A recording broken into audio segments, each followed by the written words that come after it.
Thomas and Percy are good friends, but sometimes Percy teases Thomas about being frightened, and he doesn't like that at all. One evening, he was dozing happily, but Percy wanted to talk. "Wake up, Thomas. Are you dreaming about the time you thought I was a ghost?" "Certainly not. Anyway, I was only pretending to be scared. I knew it was you, really." Percy went on teasing him. "I hope the guard leaves the light on for you tonight." "Why?" asked Thomas. "I quite like the dark." "Oh, really?" exclaimed Percy. "I am surprised. I always thought you were afraid of the dark. I wonder why." Thomas decided to say nothing and went to sleep instead. Next day, Sir Topham Hatt came to see him. "I would like you to go to the harbor tonight. You have to collect something rather unusual." "What sort of something?" asked Thomas. "Wait and see," replied Sir Topham Hatt. Meanwhile, Percy was moving freight cars into a siding. Henry arrived with his goods train. The signalman changed the switches, and Percy waited on the siding until Henry had steamed by. Then there was trouble. "The switches are jammed," called the signalman. "I can't switch them back for Percy. The workmen will have to mend them in the morning. It's too late now." Said Percy's driver. "I'm sorry, Percy, but you'll have to stay here for the night." "Where are you going?" asked Percy.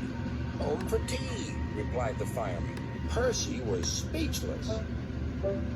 He watched as the other engines went home to the shed. Nighttime came, and Percy began to feel very lonely. "Oh dear," he murmured, "it's very dark." Oh, what's that?"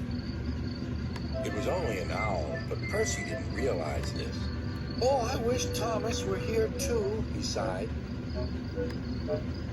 Thomas was waiting for his mysterious load at the harbor. Suddenly, there it was. "Cinders and ashes," cried Thomas. "It's a dragon." "Don't worry," laughed his driver. "This dragon is made of paper. It's for the carnival tomorrow." Workmen lifted the dragon onto Thomas's low loader and put lights all around it for protection. Then Thomas set off into the misty night.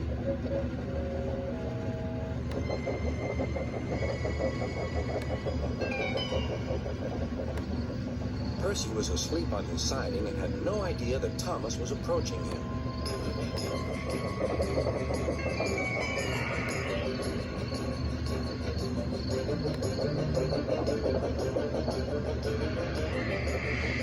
Percy woke up with a start. "Help!" cried Percy. "I'm not going to open my eyes until my driver comes." Next morning, the switches were mended and Percy puffed back to the junction. Gordon was just about to leave with the express. "You'll never guess what I saw last night." Gordon was in no mood for puzzles. "I'm a busy engine. I don't have time for your games." "I've seen a huge dragon. It was covered in lights." Gordon snorted. "You've been in the sun too long. Your dome has cracked."